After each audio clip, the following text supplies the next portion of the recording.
Naninninot. Naninninot. Naninninot. Contes infantils a cau d'orella.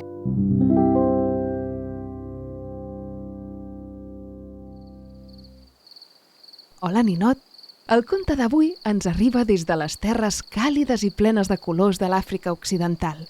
És un lloc on hi ha sabanes i arbres que ballen amb el vent. I aquest conte forma part de la saviesa oral africana, que s'ha transmès de pares a fills i d'àvies a nets a la vora del foc i sota un cel ple d'estrelles.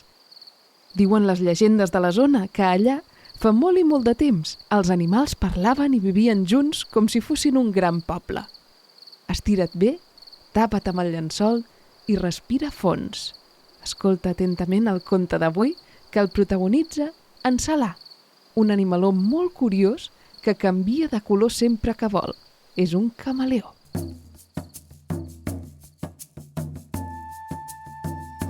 Fa molts i molts anys, en un racó de la selva africana vivien tots els animals junts. Hi havia lleons, elefants, micos, serps, ocells de tots colors i també hi havia un petit camaleó que canviava de color segons l'arbre on s'enfilava. Era en Salah. El rei dels animals era un lleó vell i savi. Tenia la crinera ja blanquinosa, havia regnat molts anys i ara estava cansat. Sentia que era hora de retirar-se i deixar pas a algú nou. Així que un bon dia va reunir a tots els animals i els va dir: «Benvolguts companys de la sabana, ja és hora que algú em substitueixi».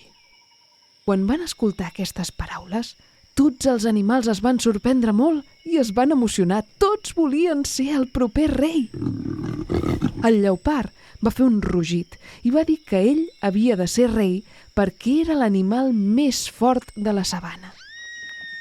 L'antílop el va corregir i li va dir que era ell qui havia de ser rei perquè era l'animal més ràpid. Llavors, l'elefant va alçar la veu i va dir que el rei era ell perquè era l'animal més gran. I de cop, una veueta suau va dir: «I jo? Jo vull provar-ho també». Tots es van girar. Era Salah, era el petit camaleó. Una bestiola amb els ulls que es movien cadascú cap a un cantó i que se'ls mirava a tots enfilat des d'una branqueta. «Un camaleó rei?» van dir rient tots els altres. «Si ets massa petit i massa lent, tu no pots ser rei de cap manera». El camaleó va baixar el cap, però el vell lleó, el rei, va aixecar una pota i va dir: «Que tothom calli. Si vol provar-ho, li donarem una oportunitat, però no serà fàcil. He pensat una prova per tots vosaltres». Tots es van apropar amb les orelles ben parades. «Aquesta nit», va dir el rei, «tots haureu de caminar fins al riu de la nit fosca. Allà hi creix una flor molt especial i molt delicada. És una flor blava que només floreix quan la lluna és rodona. Qui me la porti abans que surti el sol serà rei». Els animals van fer un crit d'alegria i van sortir tots corrents. El lleopard saltava per sobre els troncs, el mico feia cabrioles, l'antílop corria com el vent. I el camaleó? Doncs el camaleó Salah va començar a caminar lentament, pas a pas, pujant suaument per les herbes, canviant de color per no espantar ningú. Amb cada pas, el seu color era diferent i es fonia amb l'entorn. De sobte era gris com una pedra, o verd com una fulla, o marró com l'escorça d'un arbre. Cap animal no el veia, no sabia on era, ni tan sols els ocells que dormien. I així, sense molestar a ningú, i passet a passet, va arribar a la vora del riu. Allà, just quan la lluna es va fer rodona com una perla, la flor blava va obrir els seus pètals, suau, delicada, com si respirés. El camaleó es va acostar a poc. Es va posar del mateix color que la flor i la va poder collir sense fer-li mal. Va tornar amb molta calma, amb la flor intacta. I quan va arribar al punt de trobada encara era negra nit. El rei esperava en silenci. El camaleó li va deixar la flor davant i es va seure. Una mica més tard van arribar els altres animals, cansats, suats, barallats. Alguns havien portat flors però estaven trencades, d'altres havien portat la flor equivocada i fins i tot hi havia algun que no havia portat res de res. I quan el primer raig del sol va il·luminar la clariana, la flor del camaleó va brillar d'un blau molt profund. Llavors, el rei va somriure i va parlar. Amics meus, aquesta no era una cursa per veure qui arribava el primer.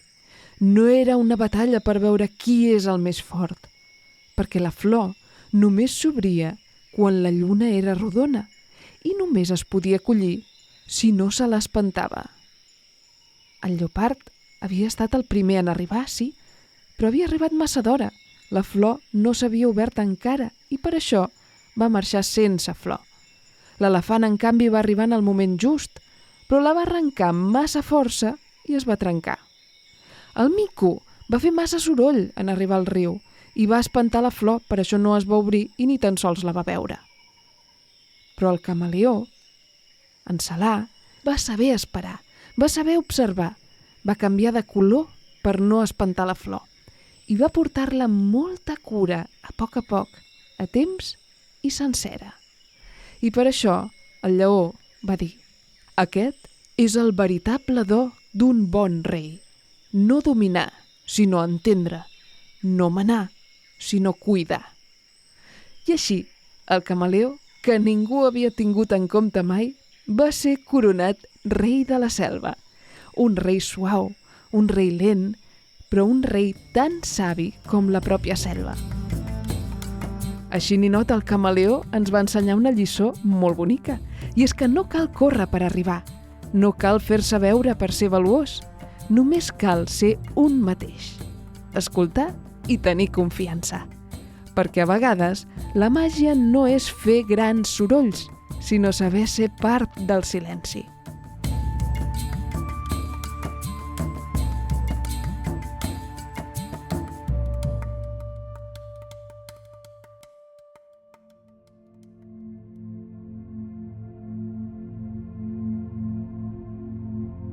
I ara, Ninot, deixa que el teu cos descansi com ho feia el camaleó després de caminar. Tanca els ulls. Imagina't que tu també ets un camaleó petit, com en Salar, amb la pell de colors bonics que canvien amb la llum. Estàs estirat damunt d'una fulla gran i verda. Fa una miqueta de brisa càlida. Tot es mou lentament. Inspires pel nas.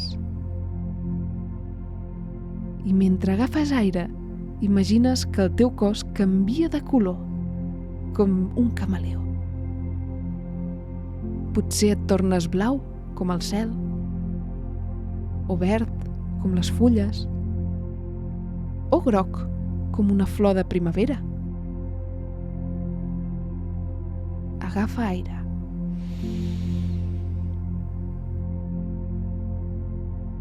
I ara treu l'aire a poc, imaginant que surt un núvol de color.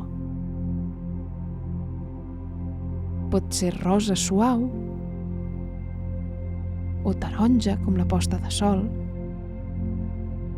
o violeta, com la nit quan tot s'adorm. Deixa anar l'aire.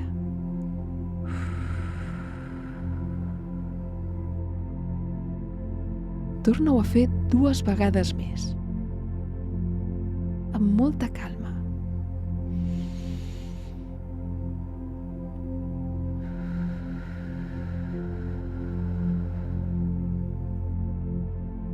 Recorda, quan agafes aire, canvies de color.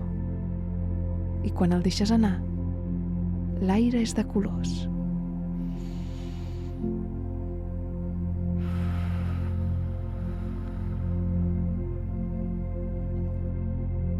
Ara, imagina't que estàs al bosc, que tot és verd, tot és tranquil, camines molt a poc, com en Salar. Cada pas és molt suau i et mous amb molt silenci.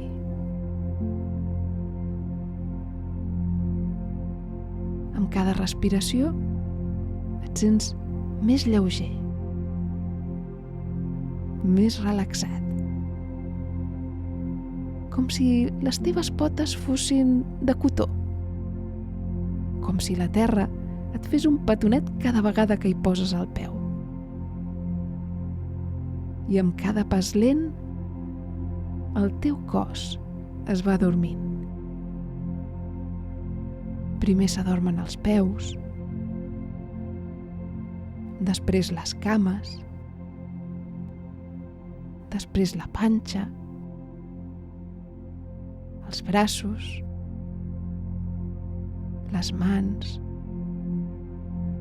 Tot es torna tou i tranquil. I la lluna et mira des del cel. I tot està bé. Tu estàs bé. I és hora de descansar.